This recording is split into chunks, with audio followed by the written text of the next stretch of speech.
Hello, my name is Exonovan, and welcome to my Road to Completion series for The Last Guardian. This is episode 0, where I briefly discuss the ins and outs of the series, what you can expect, and a couple of other details that are important for this run. The main thing that I want to point out in this episode is to make sure that you're always saving.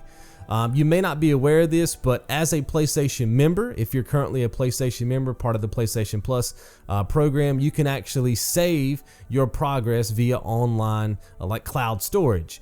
And this game, you definitely want to make sure that you're making manual backup saves, because it is possible to miss certain things in this game and then be locked out of your trophy, thus having to restart the game from scratch and play the entire guide back through in order to catch up with us to be able to get that hint that you missed or that barrel that you missed or whatever, right? So you want to make sure that you're constantly backing up your saves, and I'll explain that as we get into this video. The other way that you can save, if you're not a PlayStation Plus member, is to use a USB device. They're pretty cheap. I got mine for, I am a PlayStation Plus member, but I was using an alternate account, so I had to use a USB drive.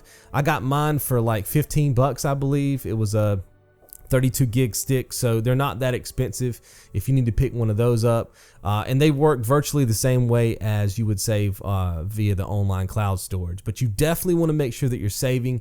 In this guide, I will briefly tell you at certain points, hey, I'm saving my progress, or this is a good time for you to save your progress. I may even have a note that pops up on the screen that says this is a good, this is a good spot to save your progress. But hear me when I say this, you can't save enough. Okay. Now the checkpoints in this game are rather tricky, because you'll think that you've hit a checkpoint and you'll save your progress. What's going to happen is when you save your progress, the game is going to boot you out of the game. It's going to close the application. You're going to save, then you're going to come back into the game, and you may be set back a bit. Like it may put you back a couple steps in the guide, and you may have to play back to where you were to continue. But trust me, that is far better than having to replay the entire game to get that one barrel or that one hint that you missed. Okay, so I cannot stress that enough. You definitely want to be saving as much as possible, and if you follow my guide, I will be instructing you on some good times where you can save. Now, in case you've never saved before manually with the PlayStation, I'm going to walk you through that right now. So let's say you're in the game. You can see right here I'm at the tower and I want to save. I know there's a checkpoint here, so saving is very safe. I'm not going to have to play back through the guide at all. What I'm going to do is basically dashboard, go over to my settings, the little toolkit there, go ahead and go down to the application save data management tab, and then I'm going to copy my current checkpoint. Okay, like I said, I know there's a checkpoint at the tower where I just was, so I'm going to save that checkpoint. I'm going to copy it over to either my USB device, or I'm going to copy that save over to my online storage. Like I said, it doesn't really matter which one you do as long as you copy it. Okay, now what this does for you is it creates your own checkpoint, because this game auto saves. So let's say I get through that tower sequence fight and I go to the next fight. In other words, I cross another checkpoint in the game. When I restart checkpoint, I'm stuck at that new checkpoint. But if I miss something along the way, I can go back to my save, right? To go back to your save, all you do is go back into your application save data management tab, and you copy your save that you just saved, right? You copy that save back to your hard drive. Does that make sense? That becomes your new checkpoint. Thus, you can travel back in time in this game to a previous checkpoint using your USB device or your PlayStation membership, online cloud storage, right? You're not limited to just the checkpoints and the saves that the game gives you in real time. You can actually travel back in time. So the more saves you make, the better. Just make sure that when you save your game, that you've definitely done everything in the guide up to that point, because that would also lock you out. Right? If you create a save and you go, oh man, I missed those 2 hints back in the previous portion of the guide. Once you've created that save and you've saved over your previous save, you can't go back. So you got to make sure that you're completing all the steps in the guide, that you've done everything, and that you've passed the checkpoint in the game, which again, I'll be showing you in the guide, and then you're safe to save. Okay, so now you should have a good idea as to how to save your progress in the game. If you are still confused, leave a comment below. I'll do my best to answer any questions that you have. The other thing I wanted to make sure that you guys are aware of is to check the descriptions of each video. Very important. There is a full timeline. There's about 305 things we got to do in this game to get every trophy, okay? In the description of each video is a full timeline. So you don't have to watch the whole video if you don't want to. If you're only here for maybe 1 or 2 trophies, check the description of the video. There'll be a timestamp. You click on that timestamp and it'll take you to the video, or it'll take you to the time in the video where you need to get that trophy out for yourself. It'll be quicker for you, right? If you're here to watch the whole thing, no problem. You can just watch the whole video. You can use the timeline just as a gauge as to where you are in your game and how many steps are left. But for those of you who are wanting quick access to trophies, make sure you're checking the description for the full timeline. Also, from time to time in this guide, in the bottom left-hand side of the screen, I will be dropping a note. These notes are things that maybe I wish I would have said in live commentary, but didn't for whatever reason. And so I'll be dropping those in the bottom left-hand side of the screen as a graphic. So just make sure you're paying close attention to that. Even pause the screen on them if you need to read them carefully, because that will also give you some idea as to what we're trying to accomplish in the guide. Thing I wanted to point out is a new feature that I've added to the RTC guides this year. It's going to pop up in the bottom right hand side of the screen periodically throughout the episodes, and it's called RTC TV. And basically what this is videos from around the net. It could be my videos, it could be videos from channels that I watch, like Dormouse03, Gaming Arcadia HD, these type of content producers. And it's basically just there so that you will still be engaged with the content while we're doing things like farming for trophies, or maybe we're waiting on a hint, because there are some hints in this game that can take 10 minutes to pop up on the screen. And I knew that I probably could have done like an edit there, but then I knew there would have been comments like, man, how long did you wait? I've been waiting here for 7 minutes for this hint. And I really wanted you to see how long I actually waited so you could gauge that in your game. Does that make sense? And I'll talk about hints in just a second. That is kind of there so that you guys can still have something to watch while you're waiting. Because like I said, this guide is meant for you to play it alongside of me.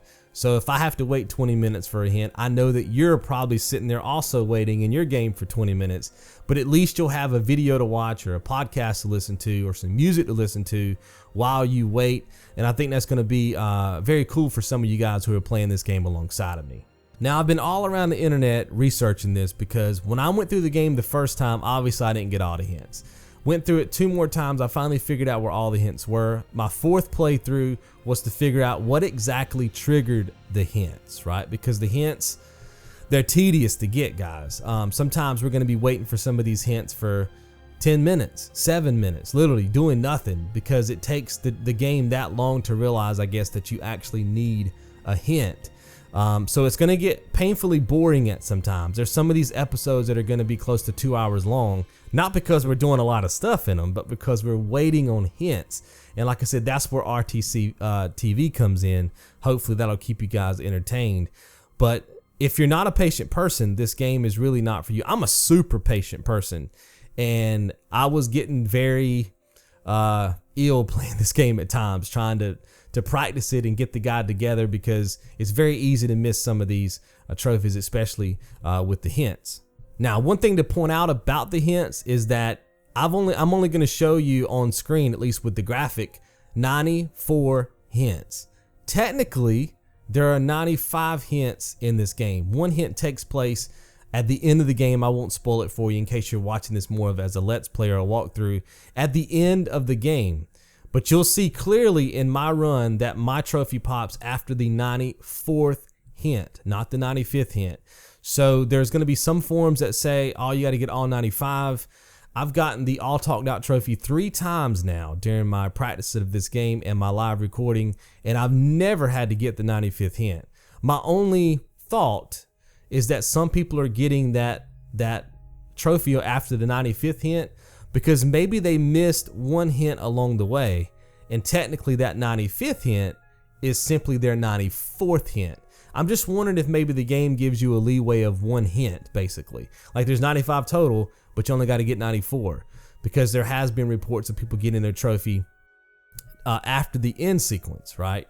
So I'm just not sure how that works. So in this guide, I'm showing you 94 on the graphics on the screen on the left there, but I will be talking to you during the commentary, telling you where the 95th one is. So regardless if there's 94 or 95, it doesn't matter. I'll be showing you guys how to get all of them out anyway, so you're ensured to get the trophy. Now, when it comes to the barrel run of the game, we do have to get 96 barrels, not 48. We have to get 48 on our first run of the game and then another 48 on the second run of our game to equal 96 so that we can paint Trico. As you get barrels, you get access to outfits in the game, which is obviously one of the trophies, dress for the fest. And then you can get the 96 barrels to be able to paint Trico. So that's what we're going to be working on when it comes to the barrels, 48 in the first run and 48 in the second run. And last but not least is going to be the Treecko Holes. There are 15, to my knowledge, 15 Treecko Holes in the game, but only 13 are there to give you credit for the trophy. The other 2 are storyline related, meaning that Trico has to stick his head through those holes to continue the story. And I don't think those count. At least I've never gotten the trophy with those extra 2 holes. So I'll be showing you the 13 Treecko Holes that I like to get the credit for the trophy with. And if you guys follow the guide, you should be good to go there as well. Now, the last thing I wanted to talk to you guys about when it comes to the collectibles is that they are stackable. So depending on where you are in the game, when you may have missed a hint or missed a barrel, will determine what you need to do next. If you're close to the end of the game, right, and you've picked up 40 barrels or whatever, right, maybe you missed a couple, it's not really that big of a deal because you can go ahead and finish the game and lock those 40 barrels in. And then when you start your second run of the game, you'll still have those 40 barrels. Hints work the same way, so do Treecko Holes. Now, if you're close to the beginning of the game and you've missed a couple of barrels, it might be better for you to go ahead and restart your game and go from scratch. You'll have to determine that based on where you feel like you've missed something in the game. If you follow this guide and you follow it step by step, you shouldn't miss anything. But in the event that you do, just know that the collectibles are stackable. So if you've picked up 93 hints in the first run of the game, right? And then you play back through the second time, you only got to find the hint that you missed, right? You pick up that one hint in your second playthrough, you'll get the trophy. Does that make sense? You don't have to collect all 94 over again in the second run. Like I said, all the collectibles stack. And the last thing I wanted to point out to you guys is that the trophies are going to pop for you sometimes differently than they pop for me. Now, not all trophies. Most of the trophies, we're going to get them at the exact same time, just if you follow the guide. But there's going to be some of them out there. For instance, a good example is the No Death Run trophy. I think it's called the Untouchable trophy, right? Where you have to go through the game without dying. I'll go ahead and tell you right now, I did not get that on the first run of the game. I had to get that on my second run of the game. I did take a death in my first run, which you'll see as you watch the guide, but you may get through the first run of the game and get your no death right away. So I just wanted to let you guys know that most of the time when you guys watch this series, our trophies always pop at the exact same time together until we get to the end. This game just has some weird trophies like the Call of Nature is another good example where we have to catch Trico in the act using the bathroom, right?